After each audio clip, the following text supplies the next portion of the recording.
Seigneur, tu me connais plus que moi-même. Saint-Esprit, tu connais ce que Dieu attend de moi. Et tu connais la pensée de Dieu.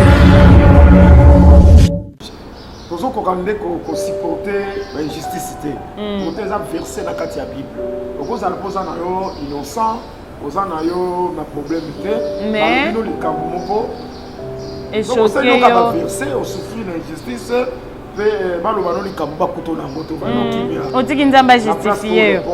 Plus tard, pour la croire dans moto Etienne quand bien même que et puis tant Jésus-Christ a primé Paul dans Zéla Damas, après ça qu'il y a une recommandation. Oui. Alba qui kende, au bout d'un an, mon Anania. Yenda pour imposer au Mabok, Yepem da baptiser. Paul a Melchisedec qui était. Donc Anania est des pères spirituels à Paul. Anania a baptisé Paul. Oh, tata n'a pas demandé yo, tata n'a pas ministère. Non, la Bible est agate. OK, quand muto a été pour la première fois, na oyoki tata suka. Ata peut-être par exemple mususu ayoka la kisangani, mais peut-être ayoka zo baptême na Kinshasa, père na eza oyo ayoka ka wana na kisangani. C'est sans tabou. OK. Au coucher na moi si. Yo mobala liboso. Seulement c'est côté moi ça canaliser. Tata mususu soya coucher na même moi si wana. C'est mes amis. Yo ya liboso. Ba partager ces médias. Tu es bon après la couche qui n'a pas fait semence wana. Allez moi na to kabola mwana. Moi nazala ya tata liboso. C'est que mukula liboso ka moyo yo ki évangile otilo. Père spirituel. Ba ya wana likolo na évangile père pour la zobe ko maître. Abi ya quel c'est le père.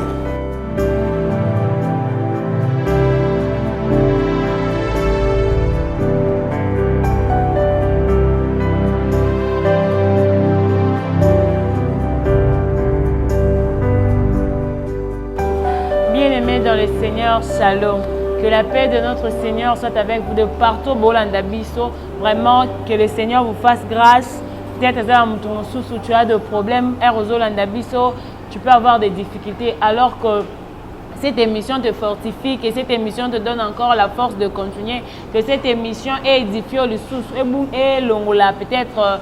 Ebungisa yo un peu ba difficultés avec nango ebungisa makambu mususu. Soyez le bienvenu sur votre chaîne Pasteur Emmanuel Tumba TV. Nous sommes là pour continuer avec notre thème, le changement de sacerdoce. On a déjà commencé petit à petit, nous devons avancer. Je ne sais pas, je vous avais déjà dit que de éviter si ça nous prendra combien de temps. Peut-être ça peut nous prendre 2 mois, peut-être ça peut nous prendre toute une année.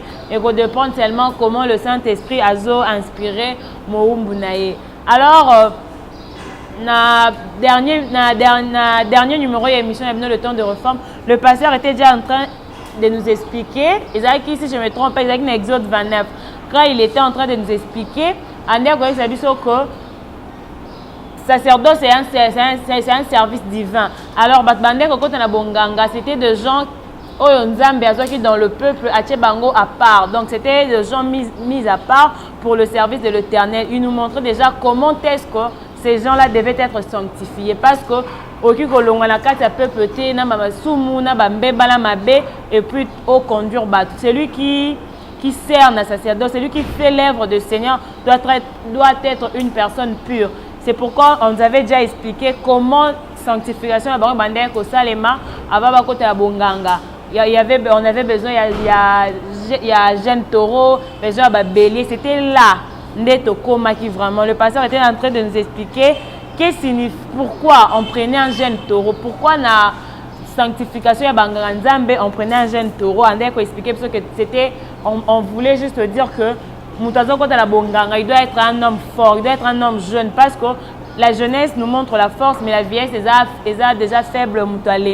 Comme on est dans le temps de réforme, là-bas peut-être ma casse cause à la physique, mais aujourd'hui nous avait expliqué que c'est spirituel. Nous sommes dans la chaise, mon homme de Dieu à cause de la chaise roulante, est faible, mais quant à l'esprit, il est fort.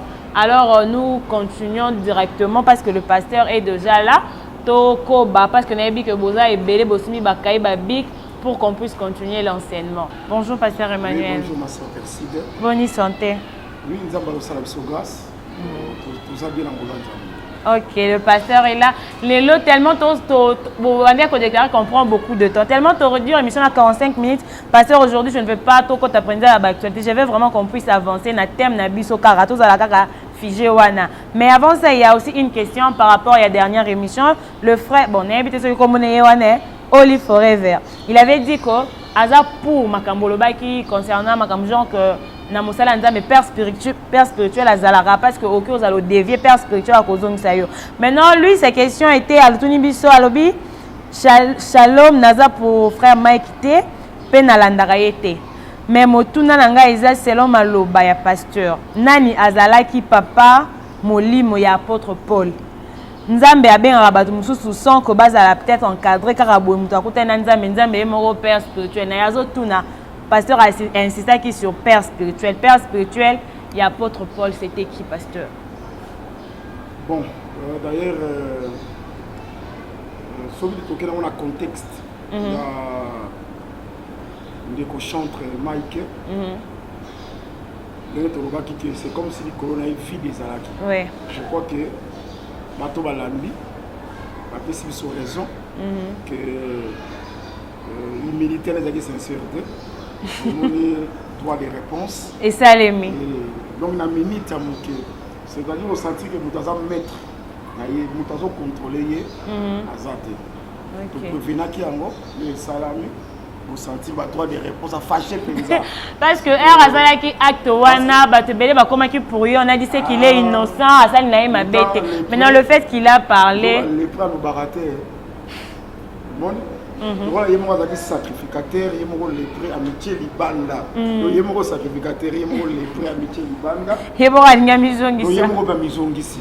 Donc les prêts à l'obaraté. Si vous venez avec mon tchaki libanda, les prêts à l'obaraté. Parce que les prêts à l'obaraté. À l'obaraté. Donc on comprend déjà que tant que ça n'est pas droit de réponse, on comprend que. Humilité, on est à une mascarade. Il y a des gens qui je crois qu'il va comprendre que. Prophétie,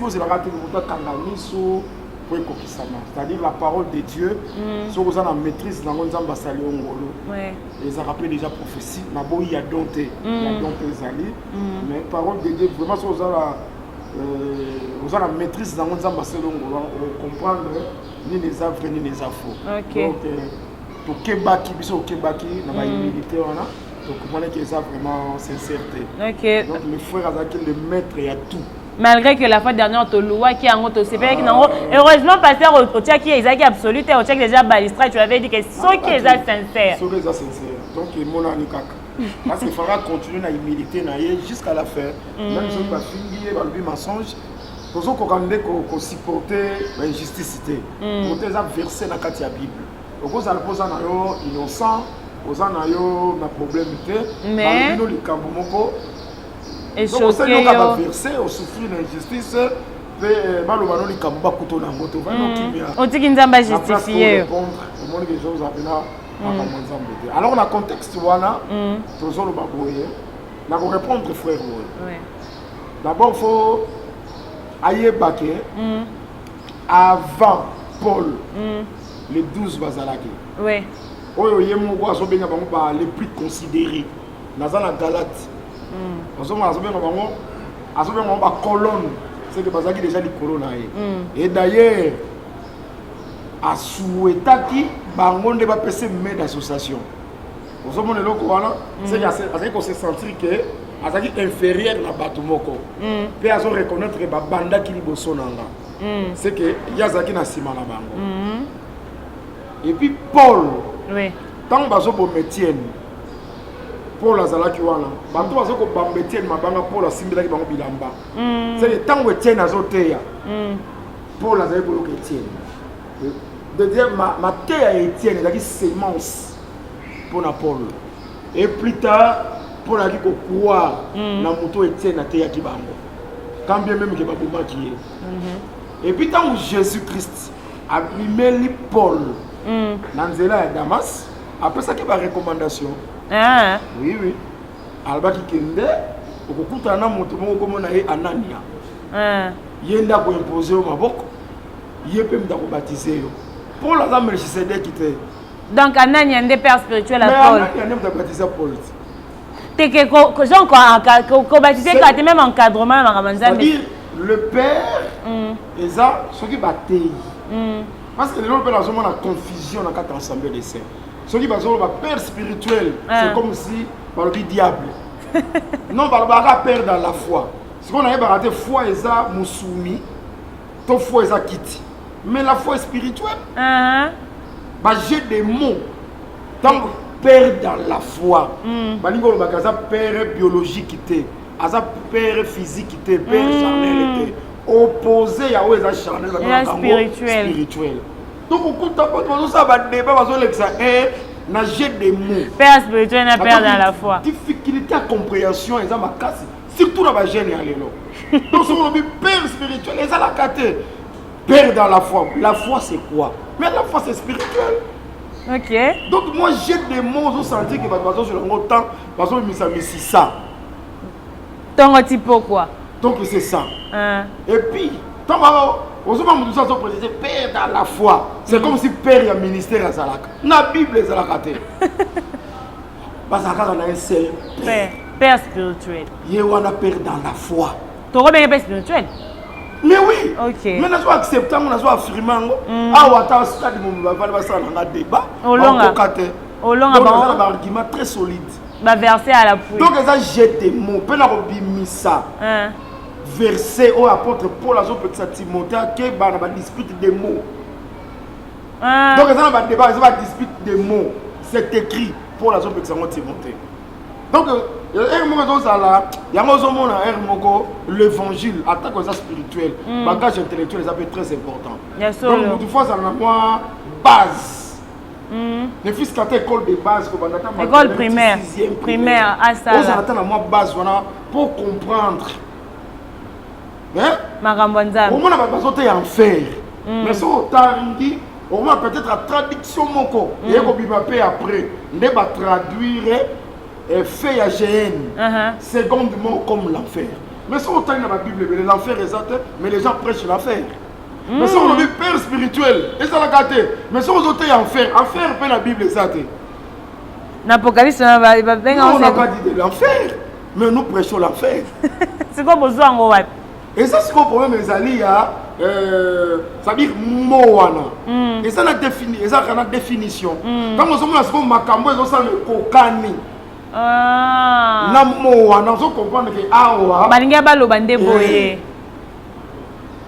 les problèmes c'est l'intelligence. Des autres n'a pas battu, on dispute des mots. Apôtre Paul a appliqué ça. Donc vous comprenez, c'est que nous avons dit que père il y a un ministère à la carte. Tous les gens ont peur dans la foi. C'est que tant on va teyo au yoki. Foi on a la carte na yo ne ekobota nazo par exemple Jacob a couché na basina a couché na Léa a boti Ribin a couché na a boti Dan a boti Zabilo a couché na qui Rachel a boti Joseph. C'était la sémence, c'est ça la foi. Pour les sémences physiques, mais cette sémence Nangambo na biso c'est la foi. Si on a quatre ya semence wana ndé ba na ko benga ni ba capacité za ba potentialité za na quatre ya semence wana. Na quatre ya semence wana il y a l'intelligence, il y a la sagesse. Ndé est tombé que na oya Joseph. Asa na faculté à interpréter. Et ni ko ba que Jacob azali père, il y a Joseph quant à faculté d'interprétation, si on n'est pas arrivé dans Zali, tata, non, c'était la sémence. Ça dit que c'est la foi. La carte de la foi, on a des facultés à interpréter les écritures. Il y a un moment où apporte pour la somme correcteur mobimba, ça bananaye. Or, ce qu'on a quatre églises à Corinthe, il y avait quand Matthieu a été akiwana et papa tout ce temps est commis. Na kati nango faculté à interpréter capacité ministérielle des amis na kati tata nanga ko demander yeyo tata nanga ministériel non la Bible est agate. OK, quand muto a été pour la première fois wana oyoki tata suka ata peut-être par exemple mususu ayoka na kisangani mais peut-être ayoka zo baptême na Kinshasa père na eza oyo ayoka ka wana na kisangani dans le Bible oui c'est sans tabou. Ok. Au coucher na mwasi. Yo mobala liboso. Seulement c'est côté moi ça kanamisé. Tata musu soya coucher na même mwasi wana. Zeme za nani? Yo ya liboso. Ba partager ces menene. Ko eponga pe na coucher ki na tchaki pe semence wana. Ale mwana wana to kabola mwana. Mwana zaka ya tata liboso. C'est que mukula liboso ka yo ki évangile côté yo. Père spirituel. Ba wana likolo na évangile père et Paul azobenga ba maître. Abi ya qu'un seul père. Déposer la sémence. Oyo yoka ki mukula liboso. Ato yoka ki na lité ya repentance. Donc on les a dit à liboso c'était oye ekota ki na motema isala ki obongo la motema azate. Ngomon le des autres alliés. Nous devons nous pour na tata na ye. Na ndenge na ye. Azo comme on appelle le lot tata comme on vend ici motoboye. On va nous kotangisa na syllabus a comme voilà na yo. Ça c'est encadrement. Ba boya za lobande ke naza encadrer. Yo kuti mutu déjà zo sambela. Pour vu syllabus on va nous la kisayo comme tata na ye. Non, lobande ke naza encadrer, naza maître. Il y a qu'un seul père. Oh, il appelle ça la sémence. Oh, il sera fumol mon comme pour la première fois. Vous comprenez? Sémence en tant que fan, il y a un des salis moutons à moi l'ensemble. Oh, non, ce soit comme ça manicolo, et ça va jouer, et ça va arroser. Et ça va la complémentarité entre Paul et Apollos. Paul n'a sémé. Apollos a arrosé. Jamais Apollos a arrosé la paire de Corinthe. Car Paul n'a pas Paul n'a pas paire. Apollo ça s'allie arroser, il y a pour arroser, c'est moi c'est ça qui a moko. C'est que dans quel côté il s'agit, ndenge Paul ayoka Étienne. Na ko benga peut Étienne père Anania aza maître. À cause de la peut maître parce que yendem ta baptisé Paul a Melchisedec qui était Paul a dit baptisé au nom de Jésus na mai. Nous t'a baptisé c'est Anania. Ba baptisé par 20 peut-être 30 ans na nous abandenga côté ayoka ti après si ma baptisé au théa. Et là on sous baptisé la confusion ya ngwana. Bible ezaki te ko chapitre 1, chapitre 2, verset 1, Bible ezaki bongote. Ce sont les théologiens de ba classe en chapitre. Moi je crois Paul na sima koyoka fanda ki temps na bande ko ya Damas parce que ya Damas ayoki lité ya tango ekokaki abandi côté ya bango. OK. Konzela te ke makambo na ba komango na Bible. Bible na ezaki ba chapitre te. Donc c'est un peu ça. Pour répondre à la frère que Paul a Melchisedec qui a outil na boleka kabonete non ayoka Étienne puis azala ki baptisé et à part il y avait les 12 où il y avait qu'on considérer bango que ba yaki liboso na ye abengaki bango ba colonne. OK, donc dans mon coup on peut dire que frère Oli repose déjà que bango moni ti azali côté azaki na kimia te fallait kaka kende et pas bango bazaki considérer na Jérusalem pour ba passer d'association et tant ba passer yango ndakei.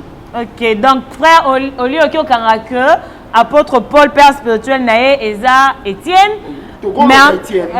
Pour la démarche de tout ça. OK, par rapport à la démarche pasteur à Salimuto pour la yoga mteliboso Isaac Étienne et puis après il a été encadré yango ana pas comme donc à kota musala ngo na yemo roté na kima na makasi c'était quoi. Si on peut le dire comme ça. Alors pasteur, j'espère que le frère a eu réponse nae. To continuer to ça qui n'a pas besoin de expliquer biso pour comment est-ce qu'on sanctifiait bangranza pe bakota musala. Jeune Taureau, oui, 29. Exode 29. Voici ce que tu feras pour le sanctifier, afin qu'il soit à mon service dans le sacerdoce. Prends un jeune taureau et des béliers sans défaut. C'est que sacrificateur va se sanctifier. Pour la moussala sacerdoce, tu bénis le service divin. Va recevoir jeune taureau. Je crois que si tu expliques qui jeune taureau, oui. Pourquoi taureau? Parce que taureau a un sacrifice. Alors, le ministère, c'est aussi un service divin. Vous les avez bien ngombe, hein? Ça. Qui va se couler sanganga nzambe, ngombe, jeune taureau, omone pinzabo. Mais les gens qui ministrent à son quota, le col là, tout ça, temps il y a réforme. Oui. Ça se changer. Ngombe wana comme spirituel. Il y a un moment où bato bagarde kaka will na toge oyo bazobenga yango le vêtement mais tomoni ngombe te oyo pourtant nganga nzambe azali kokota ngombe mpe azalaki jeune toro tolobaki kaka ezalaki mpona kolie caractère ya ngombe na moto azokota na mosala saza lokola ngombe aza sacrifice eza lié na souffrance.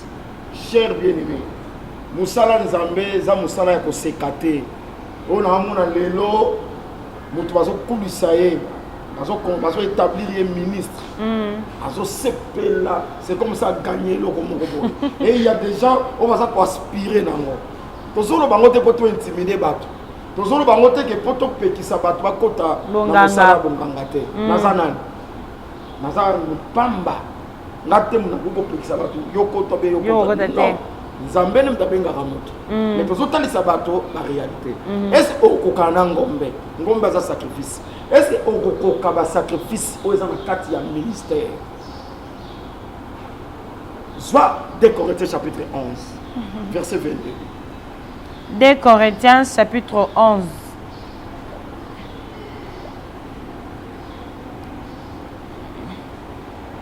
2 Corinthiens 11 verset 22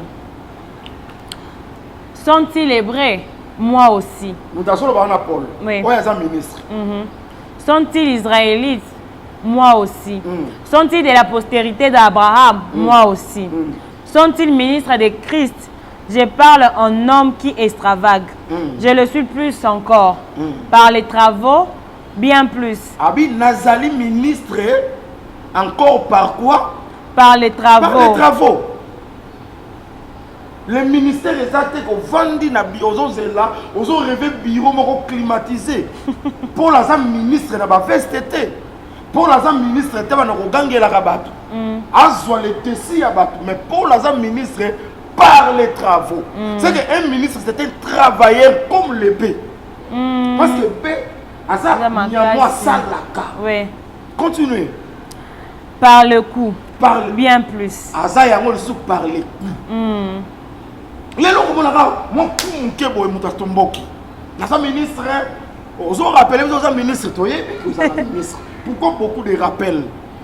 C'est peut-être bobunga qui comportement normalement est boye ba. Boche ba rappel mutaza ministre par des coups. Faut so pe ba coup. Na ba sens nyonso. Ba coup ana genre ba difficulté. Continuez maman, continuez. Par les emprisonnements. Par les emprisonnements, bien plus. Donc, comment aux ministres à cause de l'évangile. T'as un autre ministère, t'as un autre ministère, tout ça va blague. Tout ça va blague. Sauf que tout ça va la forme d'apôtre. Pas disciple, mais il va aussi l'abandon. Et ça va comprendre, ah, bon, on a besoin de compliqué. Mais milele pe ba emprisonnement ba pasteur penza ba difficulté micro ba passer ba difficulté mingi te le quoi la temps ya ba apôtre bazo pona mateya ba pona mateya bazo pona mateya na ndenge ni mateya dans notre roi Jean Baptiste moni penza ro de bio zo di mosi ya moto tika bazo pona mateya parce que ozo bozo pona biche pe na kati wa na milongola kate il faut besoin de la batoma. Non, ça milongola te. Apôtre Paul t'a bien appris qu'on comparaître même devant les rois. Pas tu sais que de la photo te ya bango. Mais pour la ni besoin ça la moto. Ma caméra la photo te ya bango. Kokende te pose enveloppe pa kaki on la vérité. Soki bango ba Paul ba kanga ki ba en prison parce que bazaki na le lemo facile. Bazaki ko tana rang ya mutu te. Mais le lomo te ya zo lenga devant ko konzi. Devant même beaucoup, mais c'est monté à Zolenga.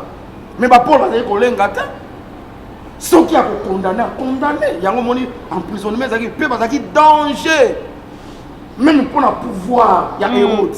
Il y a un danger. L'évangile, il y a un danger. Parce que l'objet va comment surtout les hommes politiques, ils escroquer, ils parce que les gens qui surtout les églises aminées, au moins ça ils vont faire moi liboso parce que il y a mais azuka dim, azuka action de grâce mais écoute, soka kutani na mokonzi. Il y a une bénédiction. Or les mission faut parce que ça s'appelle âme. âme, il y a président de la République, il y a député, il y a sénateur, il y a ministre. Et l'équipe âme, il y a mon âme batté. Et ça va âme mon neto force toté la ka. Bato baza mon test wana. Oui. Même vulgaire, il faut toté la on peut pas commenter. Et puis évangile puissance il faut bouger. Bato ba sens occulte. Puissance évangile, il faut bouger le système Yamabé. Donc, est-ce que Paul faut à des côtés là. Par exemple, Paul Nasilas va délivrer moi sur à Python. Ouais. Pour ba côté prison bon. Si qu'on bateau d'aller tirer profit na prophétie wala. Ne dérange qui bango ba kangi, et ça nous forme matéa. Nous sommes tous calculer les gens matéa. Qu'il n'a pas sa révélation pour qu'il gagne ces pays là. Pour qu'il gagne. Non. Au moins le ministre faut un mot au thé, l'église, il y a la vérité. Mais, et que c'est un sentiment quand tu vas à Nzoto. Si tu oses à la penza, Makasi. il y a un service de Zambé. Na ko kota na sentiment ba tote lelo difficulté de ça nango batu mingi bazote après na sentiment ya batu. Yango apporte pour la vie malamu na sepeli ça. Nzambe na sepeli ça batu. Continuez les petits. Souvent en danger de mort. 5 fois j'ai reçu des Juifs 40 coups moins 1. 40 coups moins 1. 3 fois j'ai été battu de verge. Une fois j'ai été lapidé. 3 fois j'ai fait naufrage. 3 fois. J'ai passé un jour et une nuit dans l'abîme. Fréquemment en voyage. J'ai été en péril sur le fleuve. Sur le fleuve. En péril de la part des brigands. En péril de la part de ceux de ma nation, en péril de la part de païens, en péril dans les villes, en péril dans les déserts, en péril sur la mer, en péril parmi les faux frères. J'ai été dans le travail et dans la peine. Dans le travail et dans la peine. Dans la peine. Exposé à de nombreuses veilles, à la faim et à la soif. À de jeûnes multipliés. Au froid et à la nudité. C'est ça le ministère. Sacrifice. Donc, Mouto a son quota. Parce que Ngombe a un sacrifice. Donc, il faut, à sa caractère, Makambo a déposé le ministère. Aswa nana batute. Yata la kaka. Vision. Il y a sauver ma âme. C'est pas facile. Non, est-ce que le ministère n'a sens? Boîte au pamba ministre pour m'attendre. Et le ministre Miko Bamba Vajara n'a vu Wakenda. Boîte. Mais il y a lobby. Azal qui est en péril. Ma fleuve. Nous avons tout un de thé ici. Est-ce que vous avez kotaka? Kasi po yaza véhicule na mutuka na otuna. Ah moi ezali na banzelo mi tu kotaka te, baza na besoin salite. Azo tourner si quand on a réseau qu'on soit.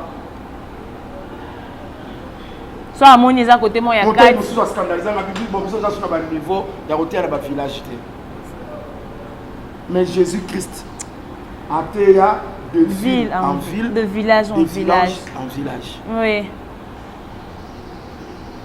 Donc mikolo ba ministre ba komo lingaka côté ya na poto, et puis quand on avion. Et si quand on a des mbongo ezali. Donc, sacrifice, vie à sacrifice, c'est pas ministre le résultat. C'est que, tant que tu as un ngombe à la quitter. C'est que bateau bateau côté batna bonganga ne ba osala mabe. C'est ça. Pour battre ba comme na ba niveau wana. Oui, ngombe à la quitter. Ou soit le lenge peut-être bino battre ça dia ba ministre bozo présenter les bango ministère yango bango ba qui bo présenter ngo bien. Bo présenter ngo bien té. Il faut toujours un sentiment apostolique. OK. Photo zonga dans le sentiment apocalyptique.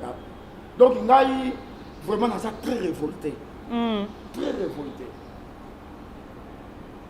Surtout on entend là-bas on cinéma apôtre. Na comme comment on dit ça tout est mon apôtre. C'est comme si tu fabriquais ma matière à biso moko ya on s'appelle ça. On met bien les évangiles éternels, mais ça ma évangile ya ba Thomas. Évangile éternel mais forme on va apôtre baté là qui ango. Na objectif on va apôtre baté là qui ango. Biso on dirait to dévier moi muké. Biso commence à sonner ba spectacle té, to yekil te toté avec bandi ma ba amen. Et alors biso commence à la yango. eloko biso lokomo osala yango wana tosali na biso mo bagroupe na biso moko oyo akosoutenir nga oyo akosoutenir oyo oyo akosoutenir oyo mutu na mutu ala bato na ye na bafani na ye objectif mpenza liso baapôtre bazalaki na yango vision céleste eza esu te nazobisa yo na mwa mikolo ndenge nazomedite makambo ya nzambe tokeba bokomobunga tozobunga vision apostolique eza lisusu te tolingi souffrance te moto alingi souffrance te basacrifice eza te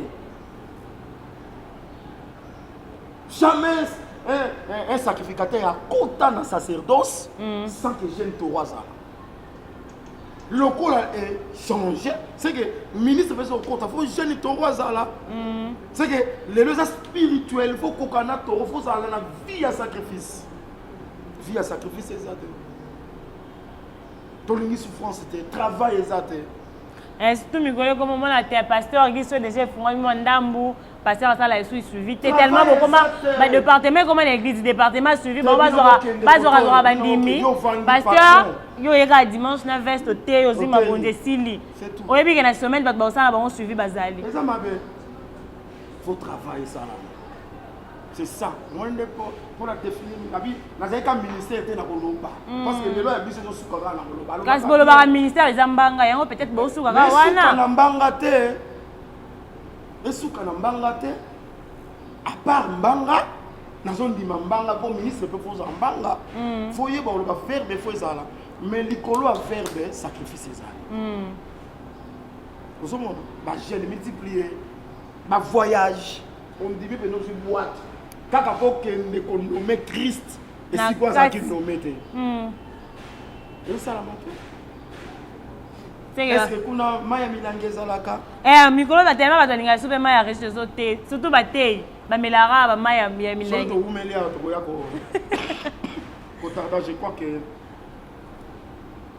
babule nyonso balandi biso eloko nitoya toloba surtout bandeko batei baaspirant mpe na ministère oyo balandi biso parce que tokorendre compte ya mosala tokosala jugement ezali bato bakopartage na biso même sentiment bopartage na biso même sentiment tosala nzambe mpenza na lolenge ya batoma vision céleste na vision apostolique à part ça tomoni sacrificateur wana bazomemene mpe de bélier akokota na mosala kaka na ngombe te bélier mpe azoza bélier aza meme bélier aza meme mais na kati ya bameme mouton azali azaka meme ndenge mpe batangi wana bélier aza mpe meme okomona mpe brebis aza mpe ka meme aka meme eza kaka même espèce ya nyama agneau mpe azali azaka meme ozomona alors national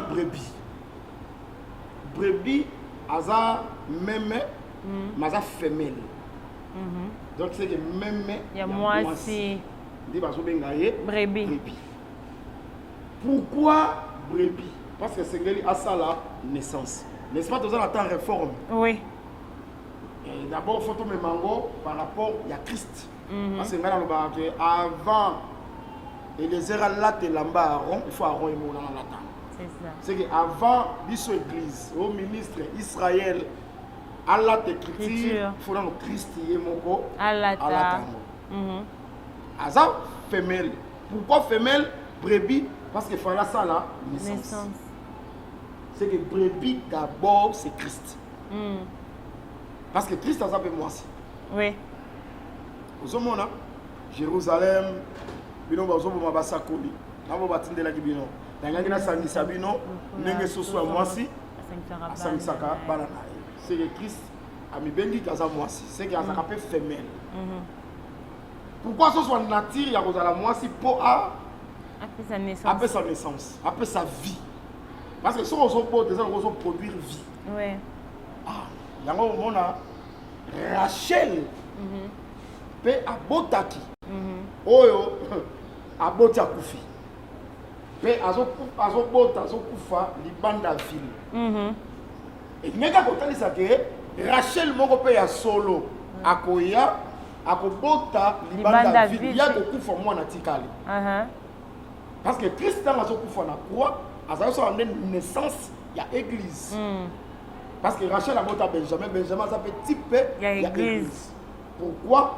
Parce que ntango Benjamin avandi na table ya Joseph apesa ye 5 parts ya nourriture par rapport ya bafrère na ye.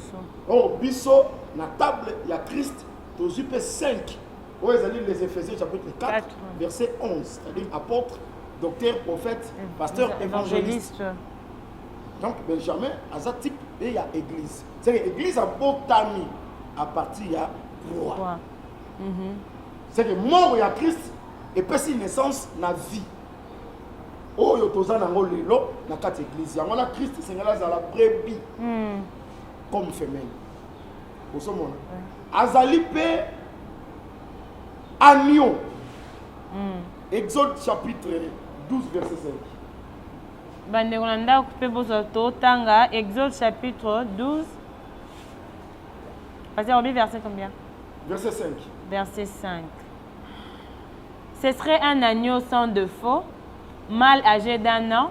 Vous pourrez prendre un agneau ou un chevreau. Agneau d'1 an. Oui. Vous comprenez ce que c'est? Tant que vous avez même agneau, azande mwana même. Il y a 1 an. 1 an. C'est le fils. Dans Jésus-Christ est pas ça, agneau. Au moins, il y a un brebis. Aza brebis pour sa naissance. Il y a un Christ, aza agneau. C'est Gaza fils. Mon ami même, c'est Gaza fils. Mais Jésus-Christ c'est le fils de Dieu. Bon, est compliqué? Est compliqué. C'est clair. Voici l'agneau de Dieu. Agneau, on a dit à 4 pattes. Il y a ma colombe balai. Mais Jean-Baptiste a bengi. Voici l'agneau. Mais c'est clair. C'est l'agneau, on a dit c'était Christ. Christ. On a dit ça clair. Mais pourquoi ça agneau? Jean-Baptiste quand a expliqué. Oui. Voici l'agneau de Dieu. Qui ôte le péché. Donc ça agneau pour ôter le péché. Mais azali brebis pour asala naissance. Et ça va mutu moko. Donc babilo kono sozo kokisama et pas ya Christ. Si vous azapé bélier. Genèse chapitre 17. Genèse chapitre 17. Bati pour ne pas tirer monde compliqué à battre mususu Genèse chapitre 15. Genèse chapitre 15 verset 9. Ni les ont compliqué battre. Te herbe ni tata la trinité ati abozora Jésus bo pese oyemoro tata yemoro mwana yemolo mu santo batema jo wape ba le récupérer ngo ndenge ni bo ozo yemoro bozo bimisa yekara na ba forme nyonso yango batmuso ba raté Jésus azanzambe te po awa benge boy awa benge boy et ça li bango trouble. Sœur Perside. Papa. Yo ka lesi nzamba ko sa ka en faire pamba. Nzamba ko sa en faire pamba te.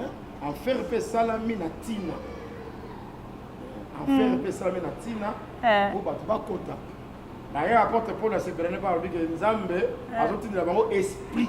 Également pour ba croire na mensonge. Vérité va doit se croire la moitié. Les avoir. OK. Passons à Genèse chapitre 15 verset 9.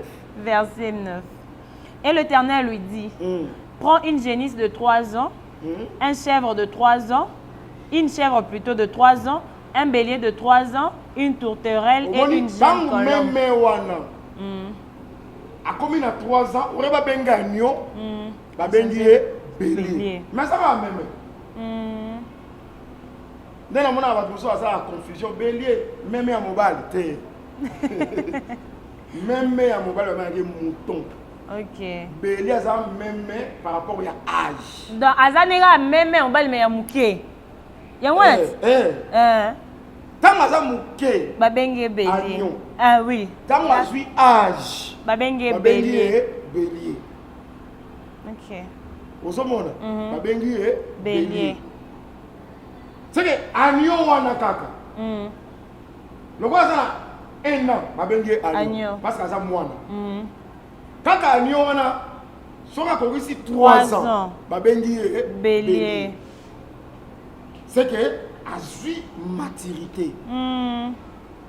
Aza même aza adulte. Si vous tala, dans la Genèse chapitre 22. Ok.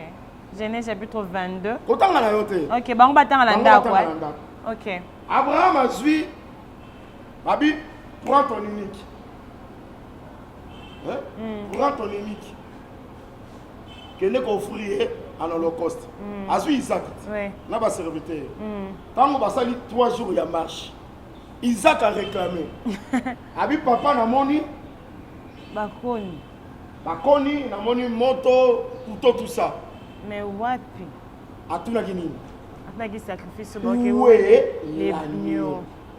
Est-ce que vous comprenez très bien? On est allé dans 3 jours, il y a marche.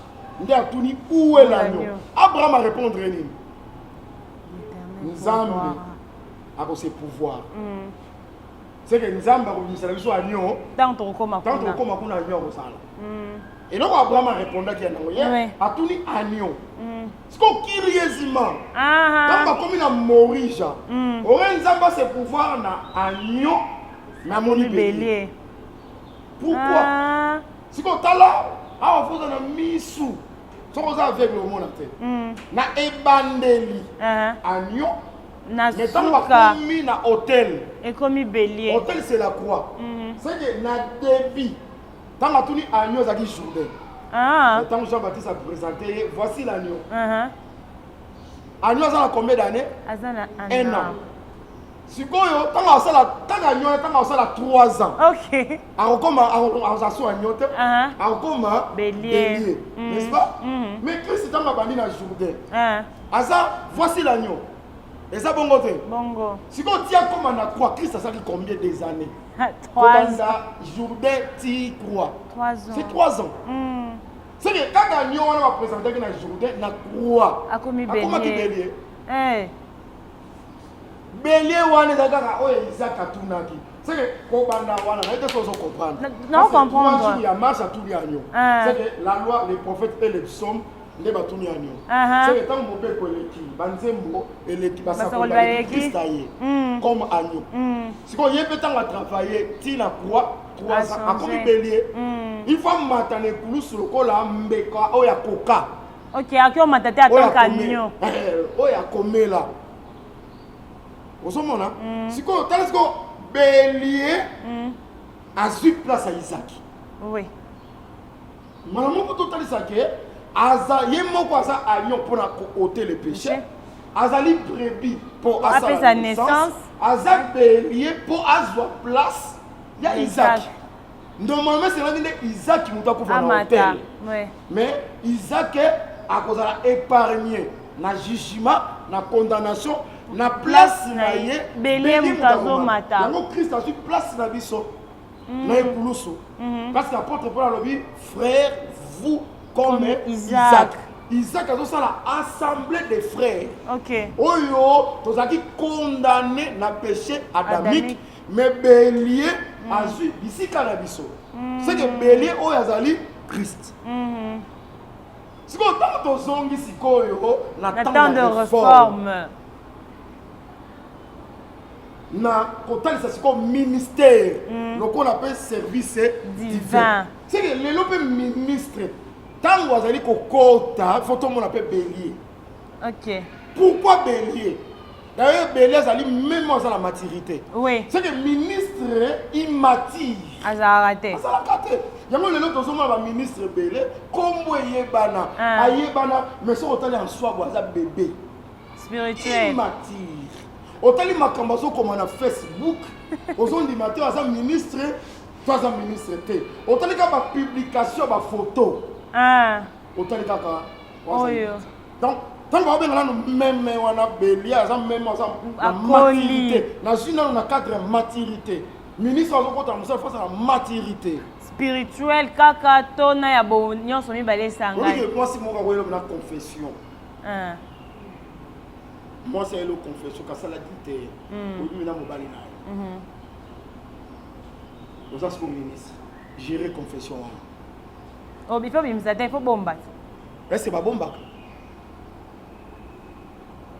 babomba lelo na l'église ozomona bana confession ya moto ezotraîner ezotambola moto tunda yebi yango milinga na kati ya église mais moto azobaki na confessaki mais likambo na ye ezotambola yango bantu mosusu balingaka bango confesse balobaka ko basango bazalaka bien oke pa sango makambo ebima te mais immaturité moto ya mati na chair akomi kokangela bato lokola bana na ye après tout bazalaka bana te bazo baracheter à Christ un peu de respect. C'est ça. Est-ce que babiso que soki batie le maboko comme ministre nde fu banda kokangela bato. Yo Tokyo ozo sortir plein. Na yé aza ministre mais par rapport apôtre à lobby pour réprimander ba vieillard comme ba vieillard des jeunes comme des jeunes. Biloko wana faut maturité. Le ministère c'est la maturité. Maturité spirituelle et ça rend la maturité bon moto. D'autres pégo spirituel, sagesse, dans d'autres pégo. Nous sommes le ministre qui est mon ennemi. Baloba na kate pe mo babo kana ba jeton. C'est que muto ala tanga za kokota beli azala kité. Osomona. Beli azala kité. Et puis beli azwa ka place. Il y a peuple. Pour béler pas ça sacrifice. Mais sacrifice a son place, il y a peuple. Christ a son place dans biso. Mais ministre paix. A son place il y a peuple. Il faut son place à peuple. On dit ma paix à souffrir pour le peuple. Mais les gens ça pas. Je vois que tout ce qui ça la galate. Pardon, excusez-moi, toi aussi ça va likambo bélier mbala moko. Toi aussi ça va bélier comme ça semaine prochaine toko taïlo. Bandana nous na nini? Pasteur bien soit nini? Bandana nous na Matthieu chapitre 10 verset 16. Matthieu 10 16.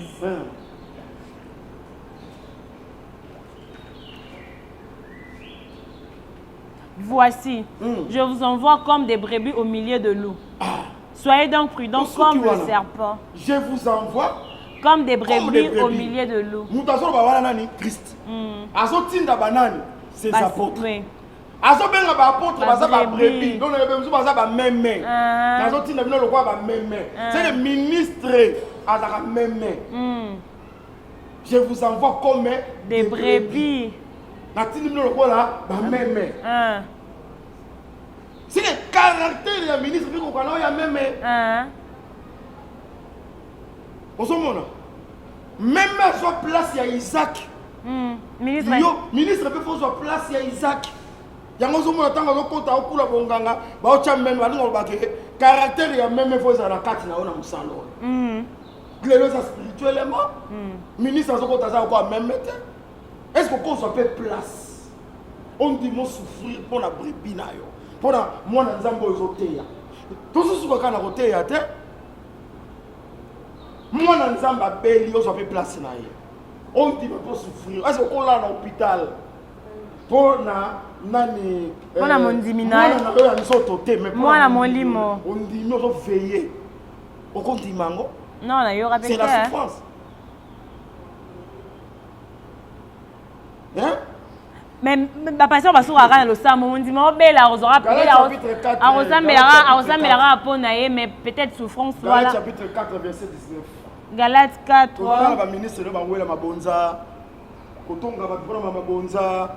Ou aller à 10 millions moko tout ça. Mais mais ça salaire en échange à Moussala. Yo zo sala to lingo lia. Faut que ça rappelle c'est tant on réclamer ba 10 Moussala nini. Na église. Matanga bandi lokenda kate. Nini Mondima l'hôpital okenda kate. Mondima zo mona la te lukayata. Souffrance yo c'est l'arabe tanga koteya.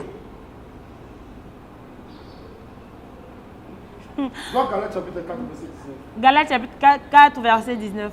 Mes enfants, pour qui j'éprouve de nouveau le douleur de l'enfantement jusqu'à ce que Christ soit formé en vous. Douleur d'enfantement, oh yo nani azo swango. C'est l'apôtre. Paul, ministre. Pour l'église, mon mabi n'a pas comme la douleur d'enfantement. Pour Christ, ça l'a formé. C'est que Christ pense à la former. Dans le cas peuple, ministre ne pas souffrir. À sa place, il y a peuple. C'est ça le ministère. Le ministère est à la loi et au témoignage jusqu'à 14. C'est la vie et sa responsabilité. Les gens qui ont le ministère sont interpellés à la loi et au témoignage. Na beti barema. Comment on a Molière, tala ba beaucoup. Il y a connaissance.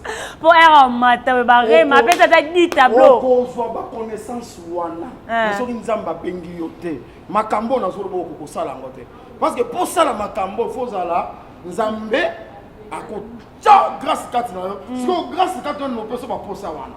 Et on peut ça esprit ya compassion. Il y a ba âme.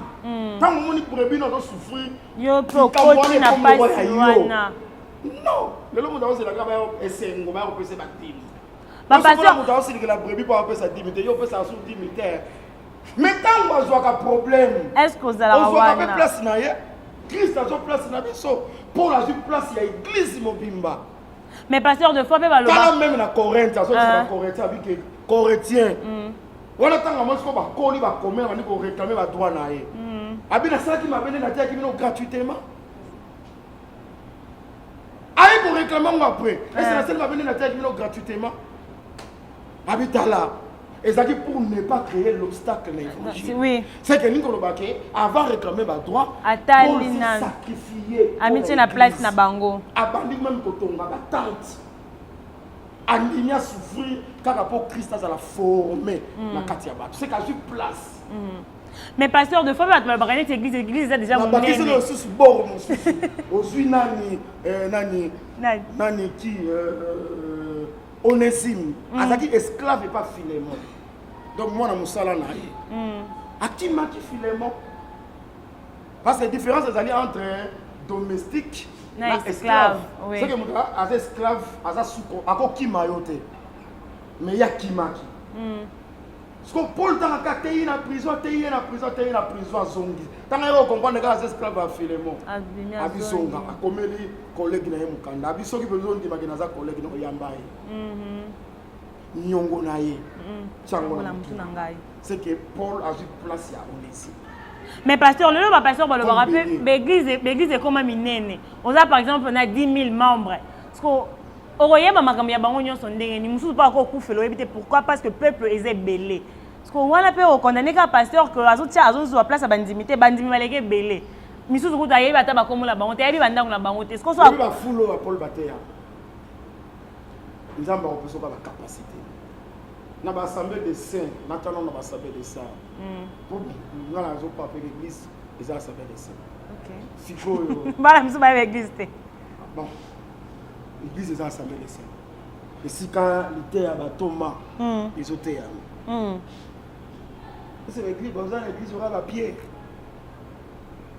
Au discours 3000, après plusieurs discours, ils ont dit l'église en dernier. Est-ce que Paul va perdre qui va faire ça tout le monde? Non, c'est faux. Nous avons la capacité, tout ça. Donc, bélier. Il faut ministre dans le caractère, il y a bélier.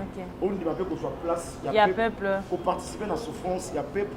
Mais que bélier, à participer à la souffrance, c'est Isaac. Christ a salon pour la mission. Ministre peut faire ça pour la peuple. Même si on compte à prison pour la brebis pour ça là. Minute na biso penza on a épuisé to yibi ko ba minute na pasteur, il moko dès le début le bini o mi koti sana kata makambo ango que Mikolo yo bote ya sundenge ba na vision ya ba tomate. Alors tant de réformes bandimité ba ministre pe balandango ba serviteur pe balandango ko mais ezaki na vêtements sacerdoto. Anda pe sa conseil na bato balata bilamba wala ya bilamba bonganga te. Sur le pe la temps de réforme. Et on ba bino wala je crois que ozolo ba communauté ya ba assemblée de saints. Premièrement le bien église assemblée de saints. Parce que message nini oki ko pesa na ba ministre ya assemblée de saints par rapport au lobby que beaucoup ko dévier vision ya ba apôtre conseil nini oki ko pesa na ba docteur. So ba la mission ba la ndinga na lobby yango maza libre. Na lobby yango te que na so tatonner. Ouais, on a touché à bongo la montée m'a tout changé hein. Tout changer après tout changer. Tout changer. Donc comme ça va l'église on va faire le club de la bisoté. Moi va club na biso boye. Non, la vision céleste. Cher bien-aimé, tout changer. Et mon eliwana dès que tu okende nango. Ils bien fait. Ils ont malamu te. Na comme ko kama pe ensemble de saints, ba ministre vedette va comme ko koma.